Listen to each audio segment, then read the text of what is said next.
And hello everybody. Monumental Shift was the last video, and boy, it wasn't lying. We have got here this new moon in Cancer, and I wanted astroseek.com is the website. I had a message come through, very interesting messages come through, and I'm going to share that.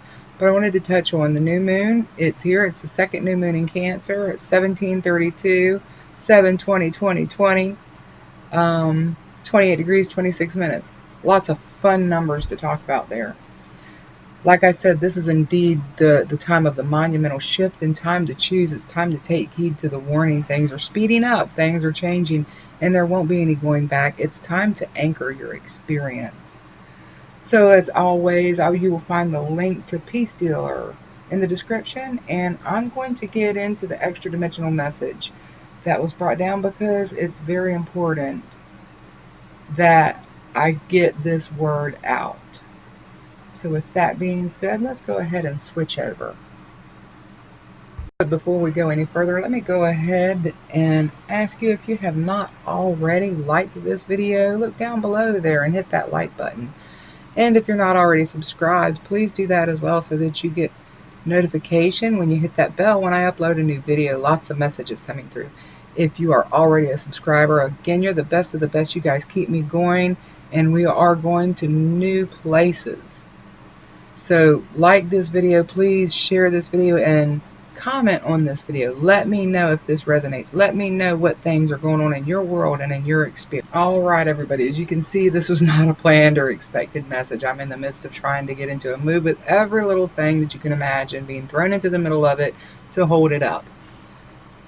So bear with me because, like I said, this was an unexpected message, but it's a very important one. A very interesting message came out, and a very beautiful experience for her, and an honor for me to be a part of. But this message came down, and it helped to explain her experience, and it turns out that it's very important to share with everybody.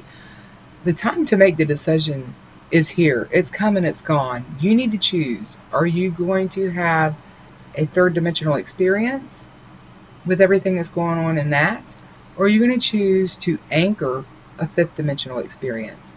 The portal's been open. It's closing, guys. This is not a judgment thing. You just need to make your decision and commit to that decision. There are several reasons that a person may desire to stay in a third dimensional experience. One reason is that perhaps they can't bear to leave a person that they love behind.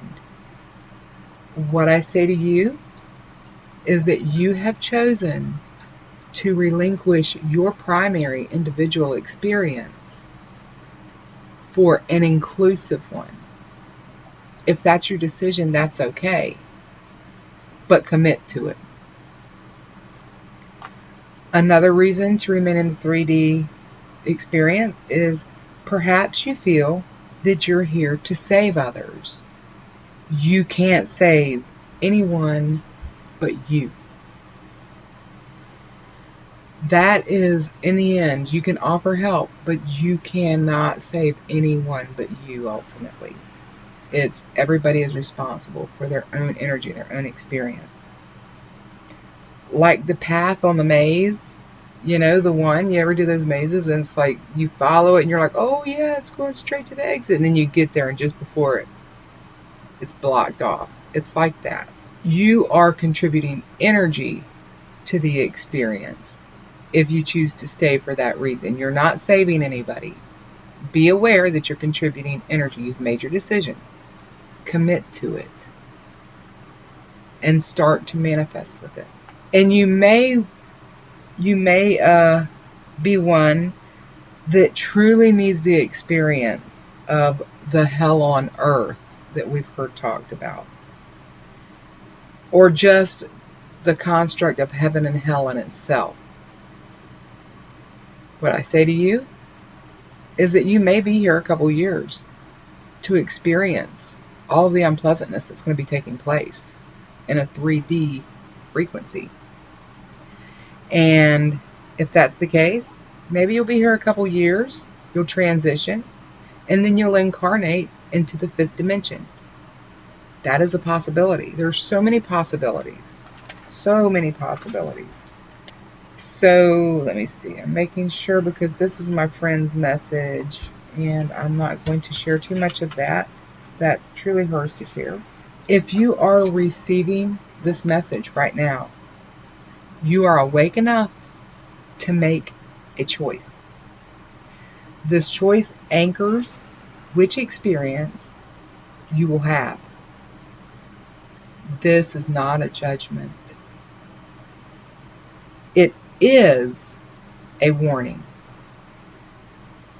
To choose the third dimensional experience anchors you in 3D. You will be anchored in 3D and you won't experience fifth dimension because you have to vibrate in a frequency that resonates with that third dimensional experience that you have chosen. And third density or third dimension energy cannot exist in 5D. It's too high. It's just not possible. 5D anchor is like having your own little bubble, and I experienced this just yesterday.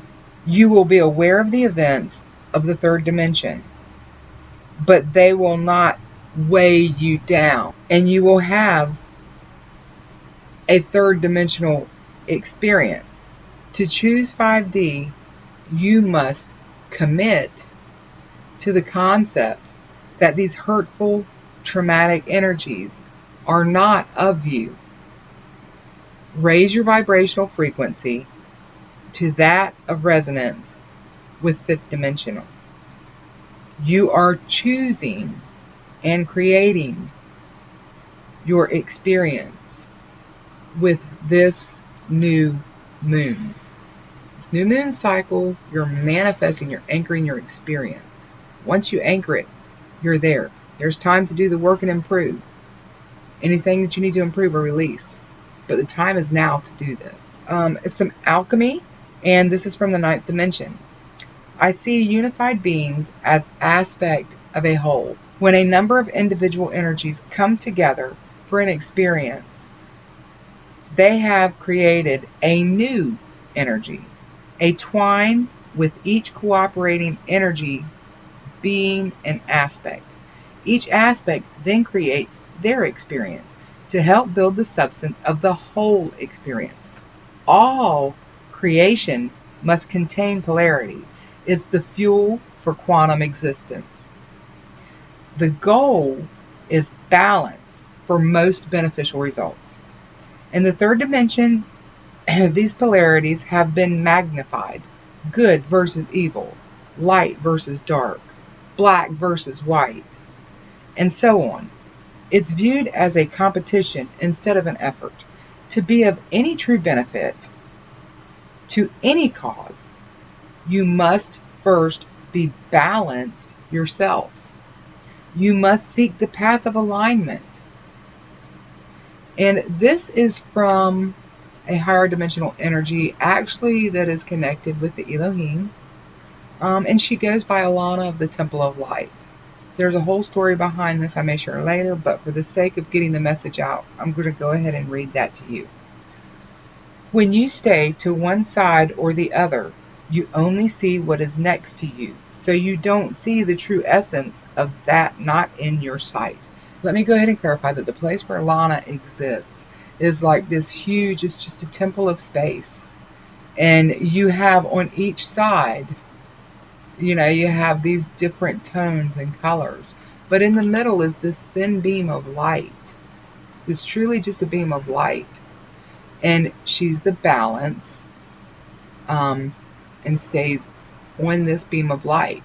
And when you're standing on this beam of light, whether you say light and dark, good and bad, whatever, on one side there is the light, using an example, and on this side there is the dark. But the bridge, as it were, that joins you from one dimension to the other, as it is above that, and you can look down, and that's how you go across, because you're not stuck in one pit or the other. So this is her message. When you stay to one side or the other, you only see what is next to you. So you don't see the true essence of that not in your sight. Because of fear, an experience of single thought behavior is anchored. But to cross the abyss on the beam of truth, you see the whole, all aspects of each polarity. If you lean one way or the other way, you may slip into the mass of cyclical energies. You must have balance to cross the thin passage. You must know yourself and shed those things that impair your balance. Light has many tones. The original light of creation is not even a visually detectable light. It's the energy of creation, pure, before any tone or aspect was applied. It is the true light, or the truth light, if you keep it as your guide. Okay, guys, I got a lot going on today, and so I know that maybe this message might seem a little bit like a riddle, and if it is, follow the path. But I just wish you all make your decisions. We've got to commit one way or another because we are anchoring. Mine has already started. I already have the beginnings of my fifth dimension underway. It's already in existence. Reach out for help and seek the balance. But remember to show compassion where you can. Do not be judgmental. Look at it from above, bird's eye view. Okay, much love, guys. Like I said, excuse everything, trying to move, everything trying to blow up in my face. But we're on this trip together, and let's just make the most of it. And with that being said, I'll see you on the next video. Bye, y'all.